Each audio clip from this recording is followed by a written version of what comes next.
November 26 நாட்டின் அரசமைப்பு சட்ட தினம்.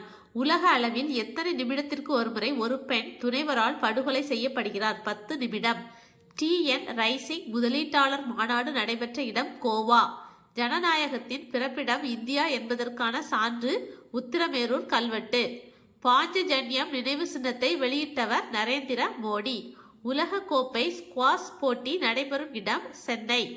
தேசிய சட்ட சேவைகள் ஆணையம் நால்சாவின் புதிய நிர்வாக தலைவர் விக்ரம் நாத்.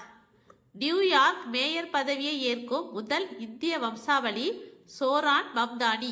அரிய புவி காந்தங்கள் உற்பத்தியை ஊக்குவிக்க 7280 கோடி மதிப்பிலான திட்டத்துக்கு மத்திய அமைச்சரவை ஒப்புதல் வழங்கியுள்ளது.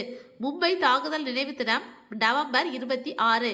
இந்தியா மற்றும் நேபாளம் நாட்டிற்கு இடையேயான கூட்டு ராணுவ பயிற்சி சூரிய கிரண் நடைபெற்ற இடம் உத்தரகாண்ட். ஆட்டோ மற்றும் கால் டாக்ஸிகளில் குறைந்த கட்டணத்தில் பயணம் செய்ய உருவாக்கப்பட்ட செயலி பாரத் டாக்ஸி. இந்தியாவின் முதல் உலகளாவிய விமான என்ஜின் பராமரிப்பு மற்றும் பழுதுபார்ப்பு மையம் நிறுவப்பட்டுள்ள இடம் ஹைதராபாத், தெலுங்கானா. FIH ஆடவர் ஜூனியர் உலக கோப்பை ஹாக்கி போட்டி சென்னையில் தொடங்கியுள்ளது.